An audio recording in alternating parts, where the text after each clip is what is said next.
اور ہر چیز چمک رہی تھی۔ دروازے سنہری تھے اور کھڑکیوں میں رنگین شیشے لگے تھے جو روشنی میں جگمگا رہے تھے۔ سارا حیرت کے عالم میں گھر کے اندر گئی تو دیکھا کہ وہاں ہر چیز موجود تھی، ایک نرم بستر، خوبصورت فرنیچر اور کھانے پینے کا وافر سامان۔ سارا کو یہ سب کچھ خواب جیسا لگ رہا تھا، لیکن یہ حقیقت تھی۔ خربوزے کا یہ جادوئی گھر صرف سارا کے لیے تھا۔ جیسے ہی وہ گھر میں داخل ہوئی، دروازہ خود بخود بند ہو گیا اور گھر سارا کی ہر ضرورت پوری کرنے لگا۔ جب سارا کو کھانا چاہیے ہوتا، کھانا خود بخود میز پر آ جاتا۔ جب وہ تھک جاتی، بستر نرمی سے اسے صلاح دیتا۔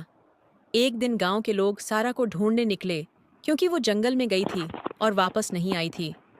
جب وہ جنگل کے اس حصے میں پہنچے جہاں سارا خربوزے کے گھر میں رہ رہی تھی تو وہ بھی حیران رہ گئے۔ گاؤں کے لوگوں نے کبھی ایسا گھر نہیں دیکھا تھا۔ سارا نے گاؤں والوں